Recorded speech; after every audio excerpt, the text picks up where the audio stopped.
Hi, Rador. What's up, Colin? What's up, guys? This is Rador, otherwise known as the Infinite Gamer. It's just Infinite Gamer. He doesn't play any finite games. Yeah, not about that bullshit. Do you want to actually explain what infinite and finite games are? Because I'm actually not clear on the concept. If it's too complicated, we can move on to something else. No. Okay. Not at all. Infinite games are just games that don't end, and so they have this really interesting characteristic that like you can't like just win by being you can't cheese basically. You can't just you can't just cheese and be a bad actor and fuck people over, because if you're playing forever, then you're gonna have a reputation over time, and people are gonna realize that this guy is a literal cheeser. I'm not gonna like. Whereas if it was a finite game, right? No matter how long it is, if it's finite, I could find a way to just like be selfish and like find a loophole, and just like. So, cheese, is an example of a finite game like getting $1 million?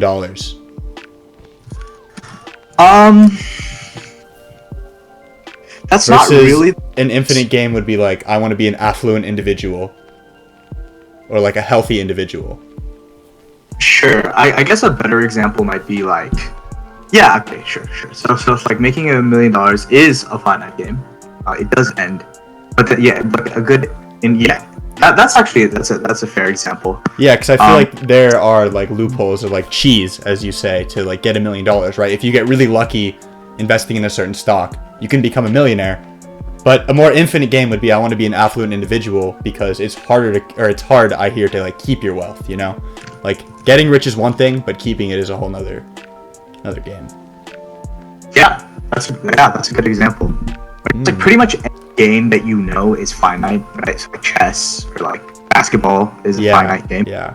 But then like an infinite game might just be like making friends, or like being just like being a good person, Sure, or like just working on something that is like that there's no end goal. There's no you won. There's no like. I like that concept a lot, actually. I like your name now, Infinite Gamer. Yeah. That's really cool. Yeah, it's dope. It'll also sometimes be interchanged with like another term you might have heard, which is like zero sum versus positive sum games. Oh yeah. I think you're familiar with that concept, right? Yeah, it's very similar. Yeah, it's decently similar. They're not exactly the same, but I guess for people who don't know, zero sum games are those in which if someone wins, someone else must necessarily lose. And a positive sum game is one in which everybody can be a winner, or like value can be created for everyone. Not everyone has to lose. Like like chess, basketball, those are zero sum games. Obviously there's nothing wrong with zero sum games, but like in the context of like I guess like business is the most popular. Like you don't want to be like that asshole business that's just like looking to fuck everyone over. I mean, I guess sometimes it's a dog eat dog world out there, but like the ideal is like you work with people who like you work with collaborators, and like everyone just gets wealthier and everyone just makes value for people. Everything just gets better together. Like it's kind of like thinking like instead of thinking of the pie, the quote unquote pies having a finite size, and in order to get a bigger slice, someone else must have a smaller slice. Why not just work on growing the pie? And that's basically the concept. Okay, I like that a lot too. I actually wasn't like super clear on that concept. I'm glad you explained it. It felt very much like we were doing a podcast, like you said, for those who don't know, and then you elaborated on zero sum versus positive sum game. I mean, that was some high skill podcasting. So, yeah, I'm a natural. No, because I knew, like, I mean, even if you knew what it was, like, it would help to get a little. Yeah, and like you saying that like cleared up some little like kinks for me. Like I wasn't perfectly clear on it, which is good. And I was actually thinking as you were saying it, I was like, oh, most of capitalism is a zero sum game, because if you make money, it means other people are losing money. But I was thinking about it, and I don't really think that's the case. Yeah, so that's actually exactly That's what you were talking about. that's an absolutely great point. So a stockbroker is a piece of shit zero-sum finite gamer. Like, literally, they make money by convincing people to just buy some shit stock, and like, yeah, and it's a scam, and they're not going to make money off the stock. Yeah, exactly. Or like, if you're day or swing trading stocks, like literally, you're making money because some other idiot bought the stock when it went down. Yeah, or like sold it to you when it was going to go, like whatever.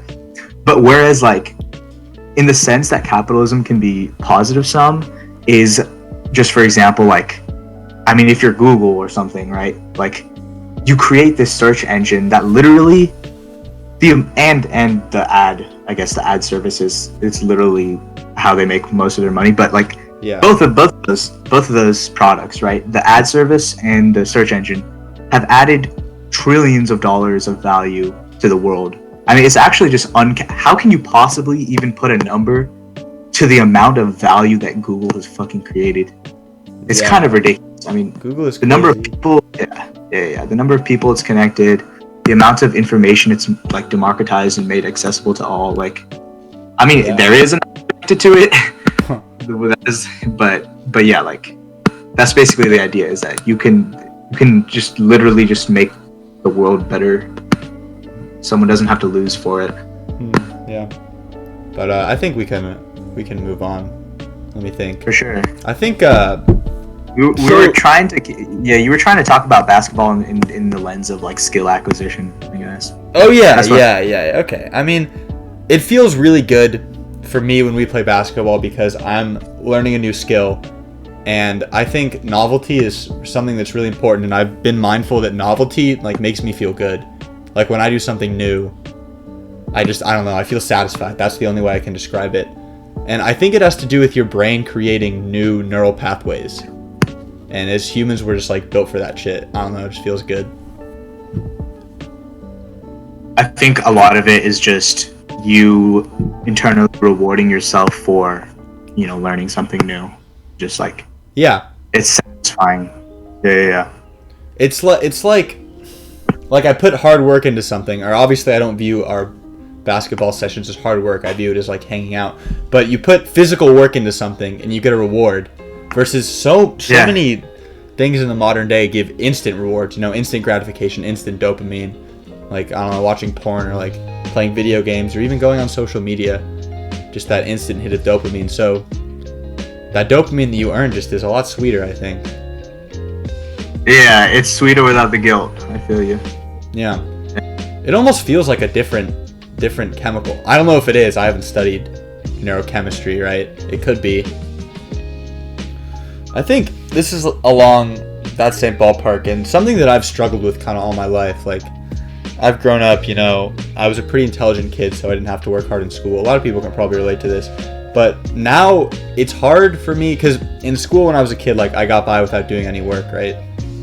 And now it's hard for me to do things when I don't feel like doing them. It's almost like this, I don't want to call it laziness, because I wouldn't say I'm a lazy person. Like, both you and I are pretty ambitious people. But yeah, I guess doing things when I don't feel like doing them is like a good way to put it. Like, that is pretty hard for me. I think it's hard for a lot of people, I don't think only I'm struggling with this.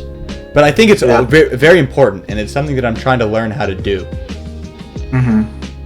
Yeah, I think it's really important to get over the static friction, but like you should be wary. Yeah, I agree 100%. That was a good comment. It's hard to start. The hardest part is just starting.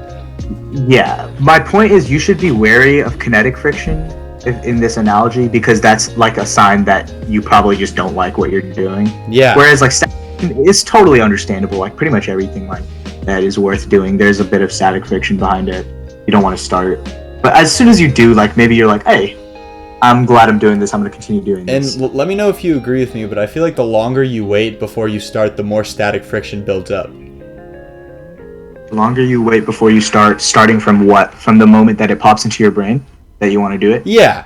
Or I guess in the context of, like, general anxiety about something. Like, the more you put it off, the more anxious you're going to be about it. So the harder it's going to be to do it. Do you see what I'm saying? Maybe. You're more anxious if you're thinking about it. If you're not thinking about it, then it just, goes by the wayside. You forget about it, right? But yeah, you're right. If you're thinking about it and you're just like, shit, I'm not doing it. Oh my god, I should be doing it, and you're just not doing it. Yeah, it's like the shadow following you around. It sucks, yeah. Yeah.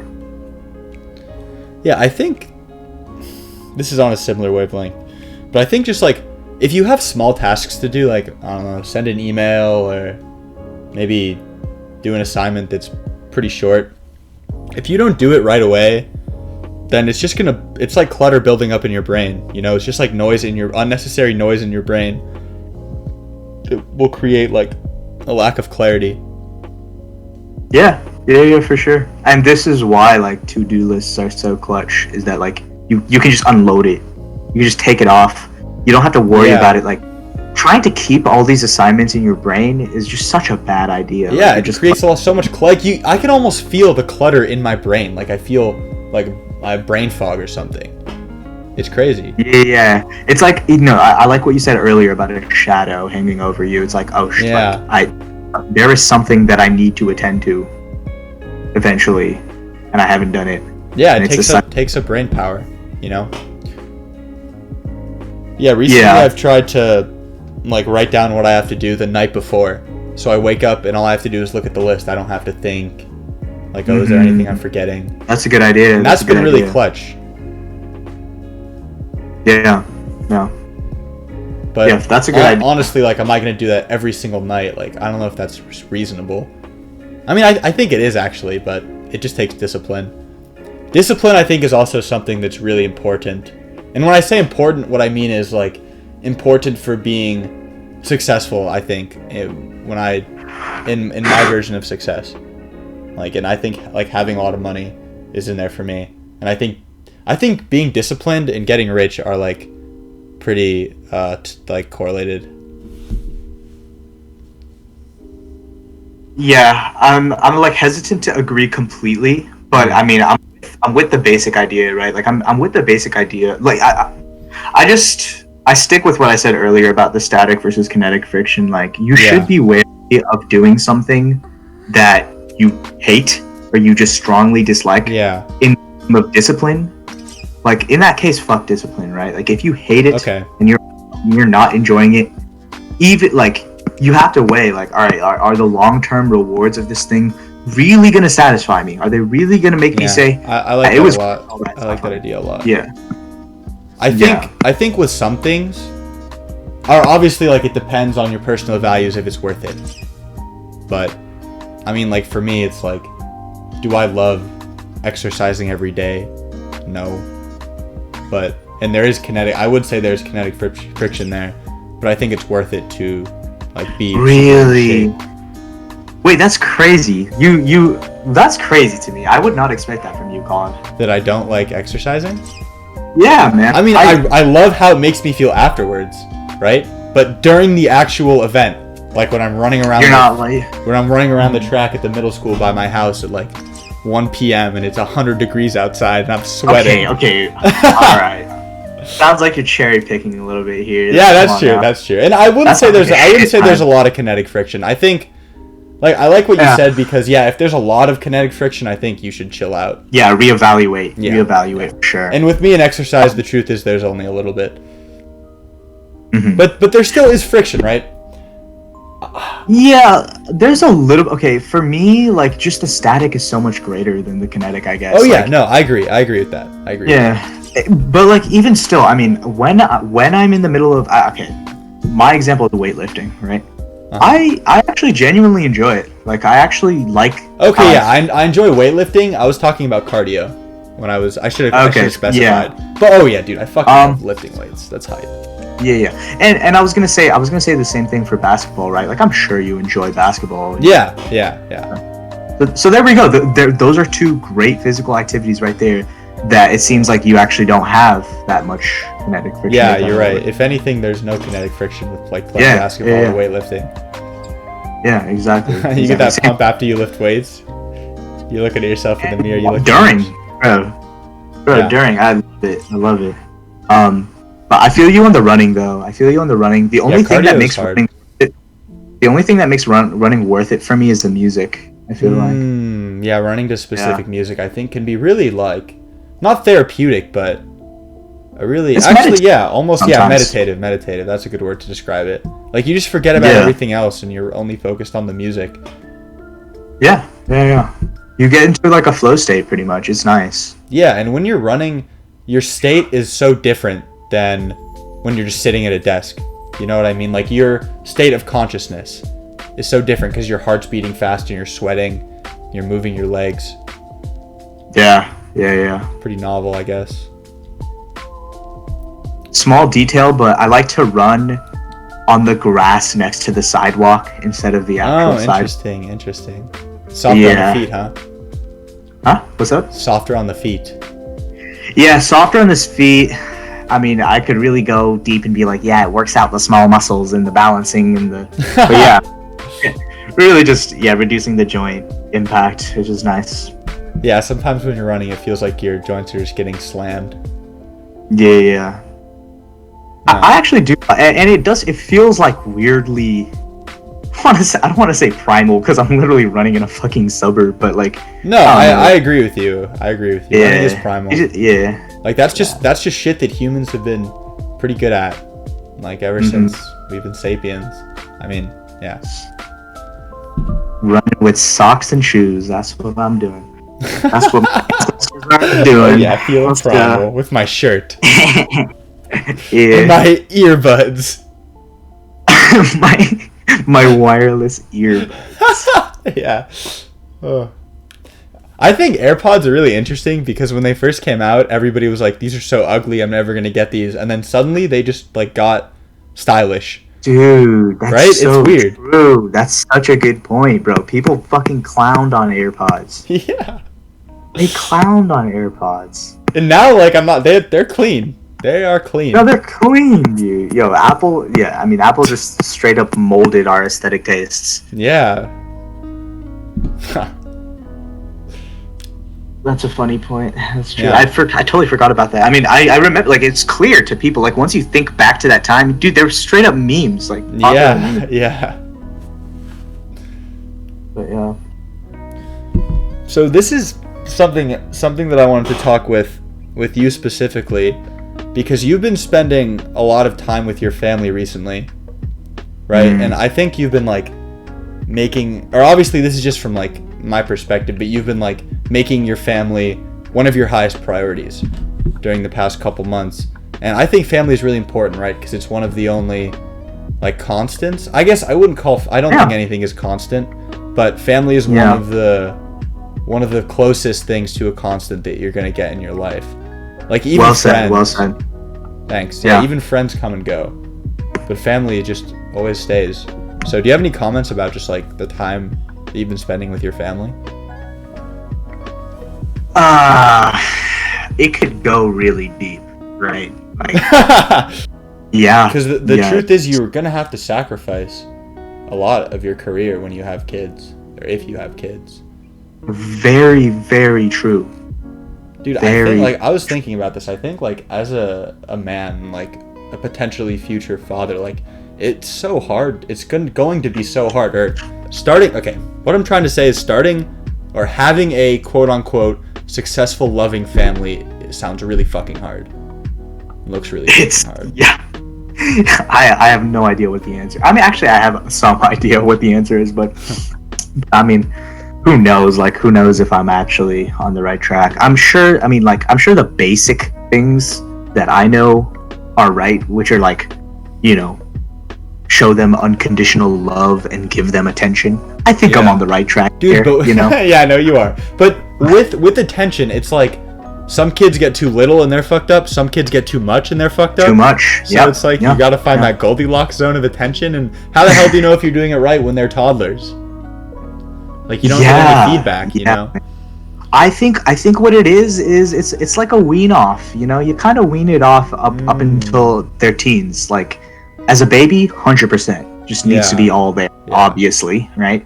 Like, as a toddler, still, you're gonna need a lot. Like, but I think there's there's a decent drop off as they start to become preteens and then teens and then obviously adults. But But yeah, like I think pretty much you give them attention, but that doesn't necessarily mean you spoil them. You know what I mean? Like you can still be attentive and be like, and like have standards. You know? Yeah, I think a good way to put it is like you spoil them with your attention, not with money or material wealth. That's a good way to put it. Yeah. Like spoil them. Yeah. Like attention. I think today more than ever in 2020, like attention is such a valuable currency. Whether it's like online attention, which literally translates to money if like you have a lot of subscribers or whatever. And I think just like I think attention is girls' currency, right? Like if a girl's giving you a lot of attention, it means they like you. Versus if they don't. Like, this goes along with the quote that the opposite of love is indifference, not hate. Because if somebody hates you, they're still giving you attention. Yeah. We were talking about this earlier, I think, a couple of days ago. Yeah, but yeah, absolutely. Absolutely. Attention is literally everything. And I think I mentioned back then, like, yeah, your life is literally just the sum of your attention. Yeah, I think that's really interesting. Like, your reality is what you pay attention to. Just like, straight up. Pretty crazy. That's so, yeah. It's so crazy. It's Buddhist as hell, but that's pretty much literally your whole entire life. Yeah. And do you agree with the idea that if you tell yourself something enough, you'll start to believe it? I think in the sense that you're saying, in the sense that you mean it, yeah, for sure. Obviously, if yeah. It's not like if I'm like 2 + 2 is 5, 2 + 2 is 5, 2 + 2 is 5. Like, yeah, I think what I meant is that reoccurring thoughts influence perception. Yeah. So that's what I mean. Yeah, like in the sense that you mean it. Yeah, I agree with you for sure. It's just like so many people claim to believe in. Oh my god, I was about to say manifest destiny like a fucking white supremacist. I know what you're talking about, like manifesting, right? Manifestation. Yeah. See, so what I don't like, I've like read about, or I know what manifesting is because my sister was into it for. She's a believer. Yeah. I don't know if she's a believer, but what I don't like about it is how people claim that you literally like alter the atoms of the universe. By, oh my god! By your thoughts, right? Like that's fucking cringe. I'm not gonna lie. But I do think that affirmations and manifestation has merit because, like we just said, thoughts influence perception. So if you keep telling yourself that you're a confident person, like you're gonna become more confident and better things will happen to you. It's not because you fucking defied the laws of physics. Like, you know what I'm saying? Super cringe idea called a quantum manifestation. How the law of attraction. I'm googling this right now. The law of attraction.org. How quantum physics explains a manifestation. No. There was a whole book written about this by some freaking fraud, and like the saddest part is how popular it got. But anyways, yeah, that's a joke, dude. Because it's such a sexy idea to believe, you know, like you can alter reality. But okay, I think it's true to some degree because you will alter your reality if you if you affirm yourself. Because you'll become a better person. And that has a firm scientific basis. You don't need to bring quantum physics into this equation. Like, you could just say it changes your mindset. Like, that's okay. That's science still. Like, but yeah, absolutely, it changes your mindset. You know, it definitely has an effect on your subconscious, I'm sure, as well. It's just like, dude, Noah claimed. I mean, he would look in the mirror and just say, "I'm cool, I'm confident," right? And now he's a lady killer. Like, yeah, actually, though, I think about that all the time. Like, I think I want to do that more. Just like tell myself shit in the mirror. I tried that a couple times. I never really had it out of it, but okay. Not entirely related, but one thing that I have noticed, like along these lines, is like. When I'm driving somewhere, so when we went to Water Tower recently, on the drive there, I was playing music and just singing on the top of my lungs, right? Just like belting out the songs that I was listening to and blasting them, right? Yeah. And when I showed up, 100%, I felt like more so confident. Much more confident. Yeah. I think there's a lot of merit to that. Like that shit works. Yeah, I think so. It's not as direct as manifesting, but just physically using my voice at that volume. Yeah, and it just I think the volume of your voice played a big role. Yeah, absolutely. I heard, and it had this nice side effect where I noticed like my voice sounded just louder and deeper and richer in conversation. I was like, yo, this is sick. Like, I should do this. Like, but what was I gonna say? Oh, the other idea that you brought up to me, which I like so much, even though I don't do it nearly as much as I'd like to. Yeah. Is just making eye contact at every moment, at every opportunity. Yeah, dude. Because dude, I love that shit, man. Yeah, if you're just like on the street or wherever, and you make eye contact with somebody, and you don't turn away, they always turn away first. Yeah. Always, like without fail. Yeah. It's crazy. Yeah, I mean, that's crazy to me. Wait, so for a certain stretch of time, you actually did that, right? Yeah. When I was living in New York City, I would just like make eye contact with strangers at every opportunity. This was probably only for a couple days, but it definitely helped my confidence a lot. I think that a big part of confidence in general is eye contact. And when I was doing that, I was literally 100%. Just training myself to make eye contact. Yeah. So, and also it really like I think the eyes are the gateway to the soul. Not saying I believe there's a soul.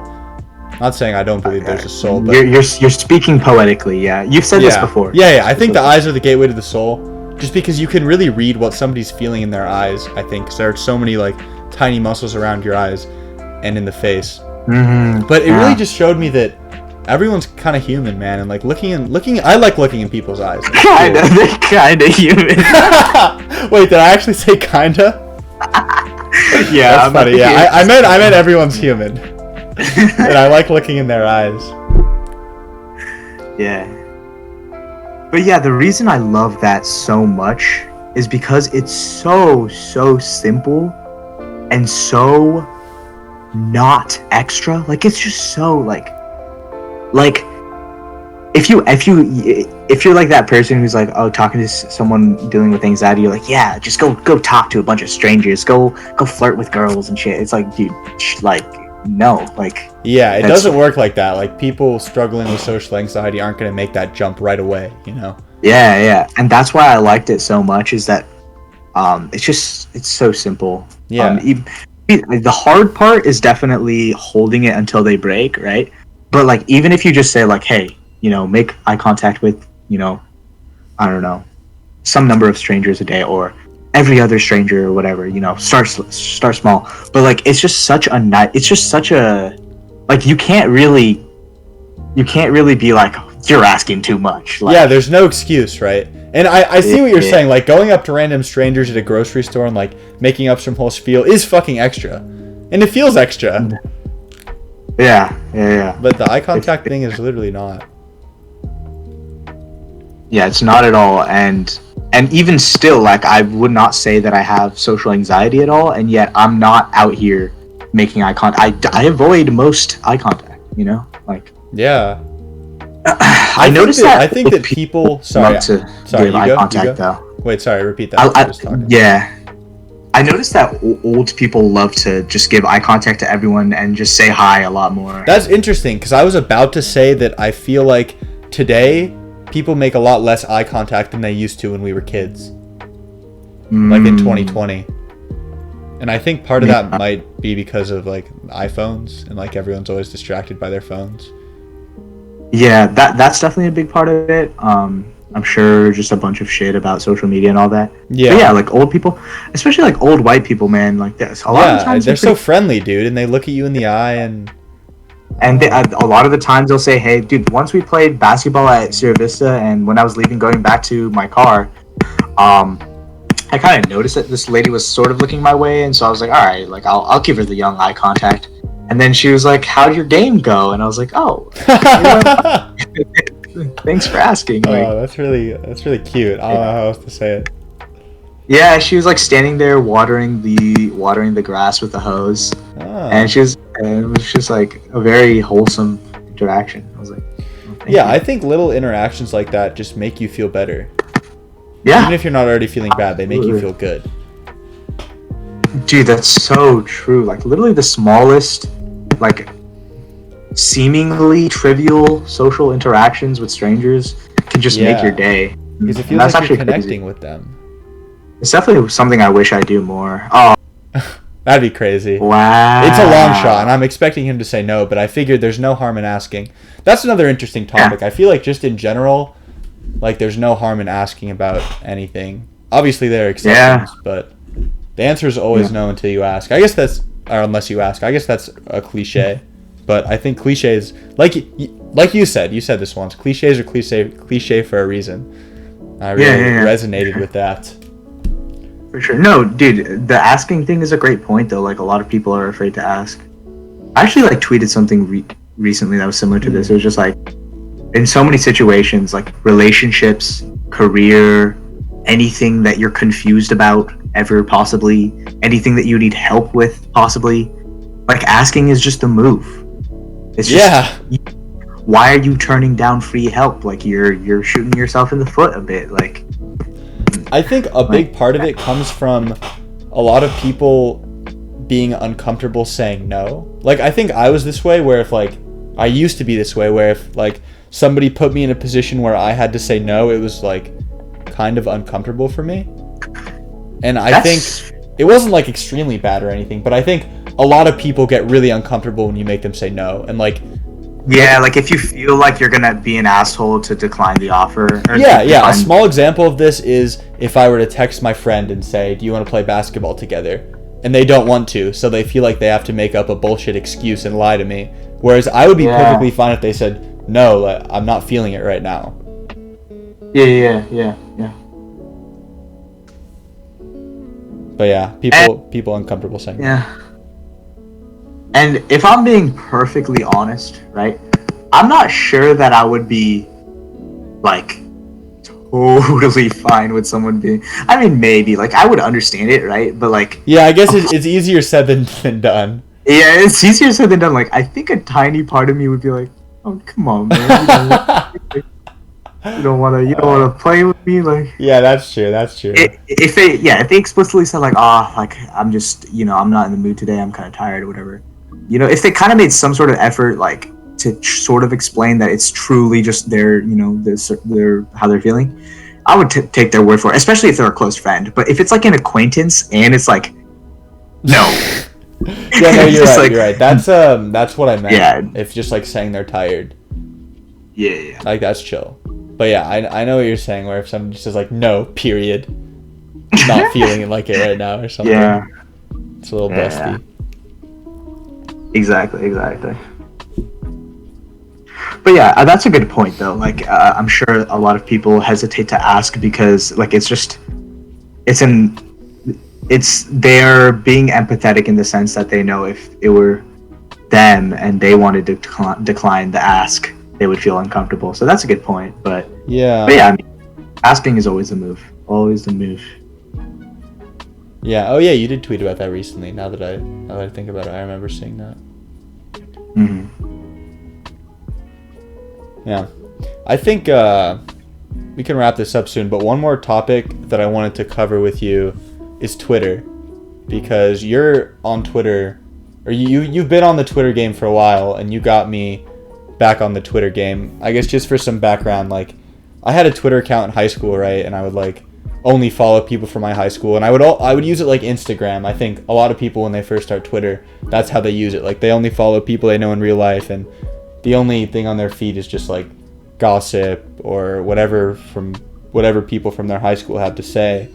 But recently you introduced me to this whole other, I guess, game on Twitter where you just follow a fuck ton of people, and a lot of really insightful people are on Twitter, and you create your own timeline, I guess. And it's really beneficial. Yeah, I like that you called it a game. I like that. Yeah. Did you read Visa's, like, Twitter RPG strategy guide? I did. I didn't read the whole guide, but I saw it and I thought it was really funny. It's so funny. Yeah, it's hilarious. Yeah, it's a little RPG, man. It's an RPG. It's literally an infinite game, my guy. Yo, full circle. Full circle. Damn, there's a 5-head podcast out here. But yeah, no, it's a dope game. It's a dope game for sure. Yeah, and something else that you've been doing on Twitter is actually like making new friends on Twitter, which is something that I never would have thought of in high school. But like if two people are following the same person and somebody has an interesting reply to their tweet and you reply something also interesting, you guys connect, you know? Yeah. You can follow them, they'll follow you back a lot of the time. Mm-hmm. And there are a lot of like really fucking smart people on Twitter, man. I don't know. Yeah. Sometimes it just makes me feel so fucking dumb.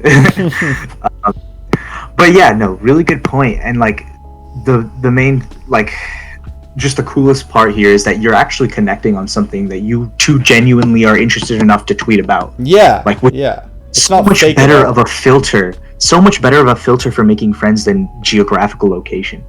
Like, yeah, that's true. That's true. Yeah.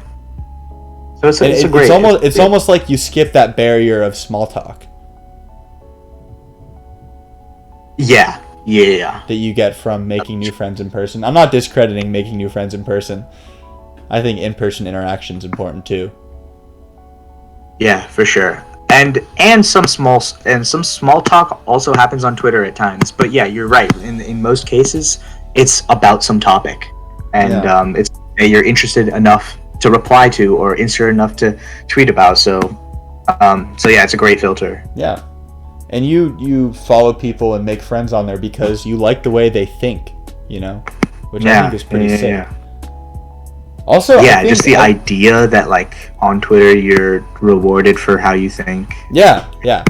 I think that writing tweets is also beneficial because it's like how clearly and condensed down can you get your thought? Yeah, concisely can you get your thought? I think it's cool. Yeah, I like that game a lot. It's actually a really good skill to have for sure. I have to say now that playing the Twitter game for engagement is a finite game. Not good. Yeah. Not good. Yeah, it is a finite game. That's a good point.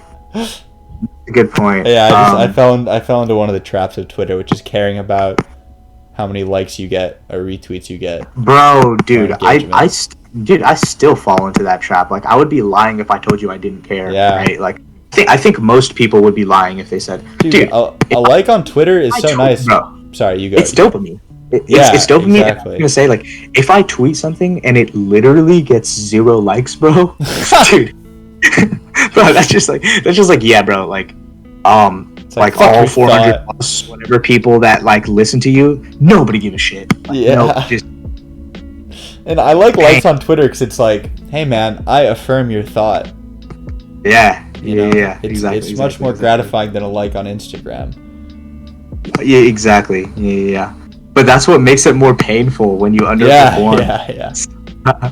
You can't have the sweet without the freaking bitter, man. But yeah, no, you're totally right. Chasing engagement is a finite game, and I literally wrote like a school paper about this shit, and I like made some changes on it. That's so sick. About infinite and finite games, or about Twitter? No, about Twitter. Okay, yeah, that's still sick, but not as sick. Yeah. It was about basically how like the incentives on Twitter are not to be like basically chasing engagement and like short tweets and stuff. They screw up the quality of discourse on Twitter because like, I mean, this like so many people call Twitter a dumpster fire because like I feel like it can be if you follow the wrong people.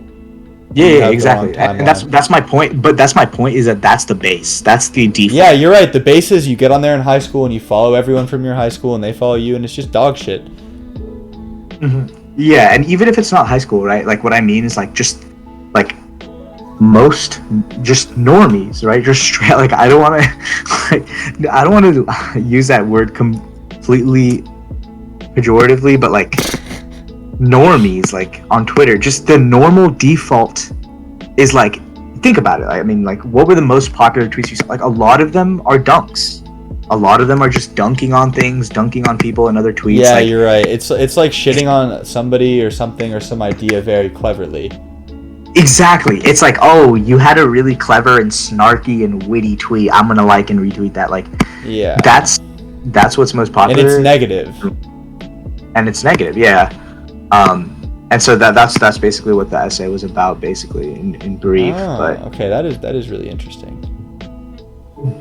But yeah, I think you made a good point. It's a finite game, and I'm still a sucker for it. I'm like, it sucks.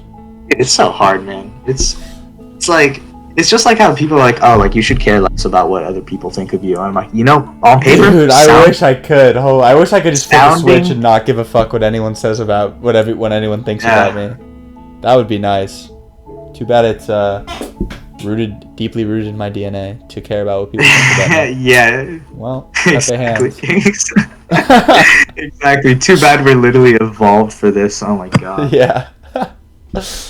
One last point, and you brought this up, was if you're just getting back into Twitter, you need to do a Twitter purge, where you go through everyone you're following, and most of them will probably be from your high school. And if they don't add value to your timeline, just unfollow them. Yeah, I think what I mentioned to you guys was slightly different, and that was just go through your timeline.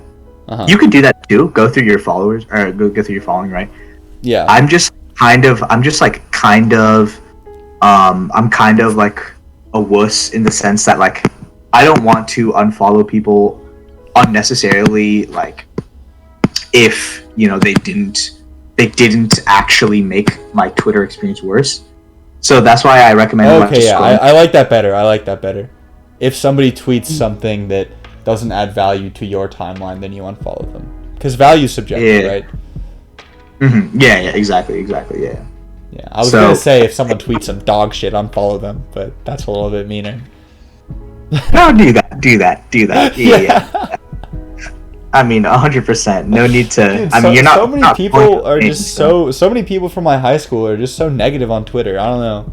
They'll just come on and complain. Yeah. And that's just so annoying, and that's why I unfollow them. It literally, I think like the content you consume influences your subconscious a lot. I think people don't realize that right now. So if you're consuming a lot of negative content, I think it will just bring you down. Yeah. Yeah, honestly, podcasting is fun, man. Just like getting together and talking.